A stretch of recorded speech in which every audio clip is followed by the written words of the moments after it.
Long ago, in a time when pyramids kissed the sky and the Nile carried secrets along its gentle current, there was a city carved in sun-baked stone and whispering palms, Thebes, the sacred heart of ancient Egypt. The city bustled by day, alive with color and sound. Market stalls overflowed with baskets of figs, sweet dates, and fragrant spices. Children played among narrow alleys, chasing sunbeams and kicking up dust. Fishermen sang songs on their reed boats, casting their nets into the river's slow, steady flow. Temples rose like giants, carved with the faces of gods, Horus, Anubis, Isis, standing silent, watchful, eternal. But by night, Thebes transformed. The busy noise faded into the hush of sandals brushing stone. The wind carried only the faintest hum of prayers from temple courtyards. Palm trees swayed gently. Torches flickered in windows like sleepy stars. And high above the resting city, in a small stone observatory perched on a temple roof, a solitary man would climb a narrow stairway, lantern in hand. His name was Amunen. Amunen was not a priest, nor a nobleman, nor a soldier. He was something rarer. He was a Star Watcher, one of the few in the kingdom entrusted to keep track of the night sky. While others dreamed, he would wake, and while the city slept, he would study the heavens. He had done so for many years, ever since he was a boy, and in all that time, he never once tired of the stars. Each night followed the same quiet rhythm. Amunen would finish a simple meal of lentils and barley, rinse his hands in cool water from the courtyard basin, and light his small clay lamp. He wrapped a thin linen shawl over his shoulders, not for cold, but for comfort, and slowly made his way up the winding steps to the observatory. There, under the open sky, he would sit on a worn mat beside a tall carved sundial. His tools were simple: a scroll of papyrus, a reed pen, a bowl of ink, and a polished bronze disc for measuring angles. But more than these, he relied on something less tangible: his stillness, his patience, and his quiet love for the night. The stars, Amunen believed, were not merely lights. They were voices, guides, keepers of time and memory.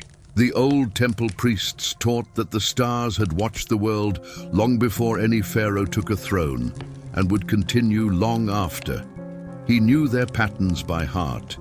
He knew when Sopdet, the star we now call Sirius, would rise just before dawn, signaling the coming flood of the Nile. He knew the constellation called the Scarab of the Sky, which marked the seasons.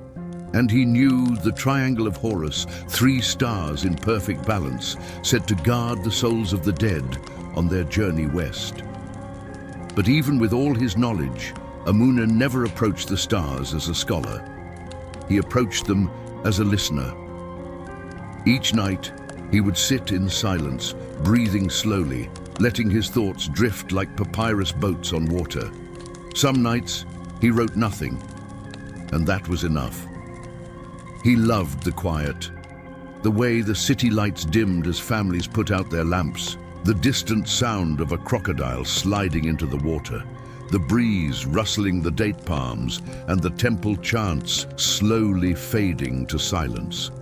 On such a night, with the crescent moon gently climbing the horizon, something unusual happened. As Amunen settled into his place, he noticed a glimmer of movement from the sky. At first, he thought it was a falling star. But then, drifting soundlessly through the air, came a white heron, wings wide like silk banners, gliding above the Nile with effortless grace. He watched as it circled once, then again, before slowly descending toward the observatory ledge. The bird landed just a few feet away, its feathers catching the silver moonlight. It stood tall, still, and completely unafraid. Amunen looked at it and smiled. "You've come to join me tonight," he whispered. The heron blinked slowly, its long neck swaying gently in the breeze. Amunen took it as a sign not of superstition, but of serenity.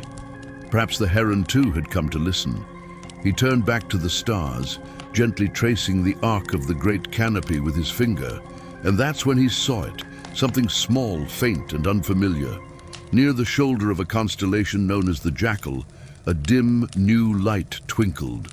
It was steady and soft, unlike the quick shimmer of a planet. It pulsed gently, as if it were breathing. Curious, Amunen dipped his pen in ink and carefully recorded the star's location and time.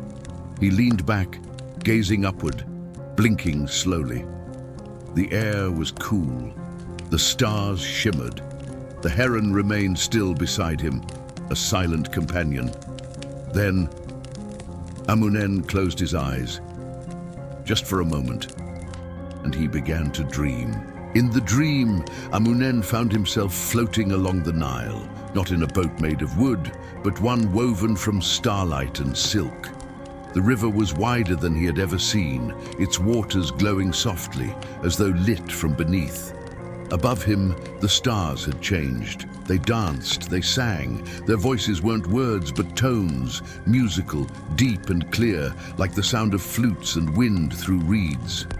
Somehow, Amunen understood their message.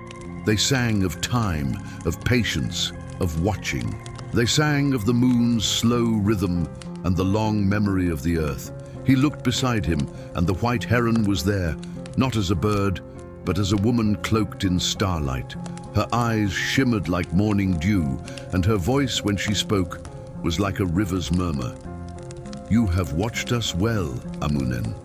For many nights you have listened. You have not asked. You have not claimed. You have simply waited." He felt no fear, only calm.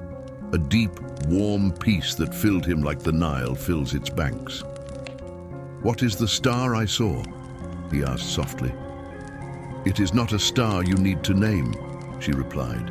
"It is a reminder that the heavens remember those who remember them. That stillness is a kind of knowledge, and silence a kind of music."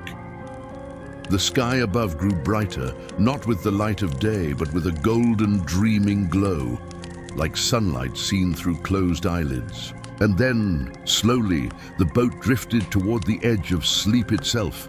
A soft wind touched his cheek. Amunen opened his eyes. The heron was gone. The stars were fading into the morning mist, and across the rooftops of Thebes, the first light of dawn spilled over the limestone walls, painting them with gentle gold. He sat up slowly, stretching his limbs, still wrapped in the memory of the dream. The new star. It was no longer visible. He glanced at his scroll. The ink had dried. The record remained. But he felt no need to question, no urge to study further. Some truths, he had learned, were not meant for scrolls. They were meant to be felt. Down below, the city was waking. Merchants uncovered their goods. Temple bells rang in harmony, and the slow, steady song of the Nile continued as it always had. Amunen stood, rolled up his scroll, and extinguished the last of his lamp's flame. He descended the tower slowly, barefoot on the cool stone, heart filled with stillness. He knew he would return that night, and the next, and the next. Not for discovery, not for records, but simply to listen. Because in that sacred silence between stars and dawn, something eternal waited, and Amunen, humble Star Watcher of Thebes, would always be there to greet it.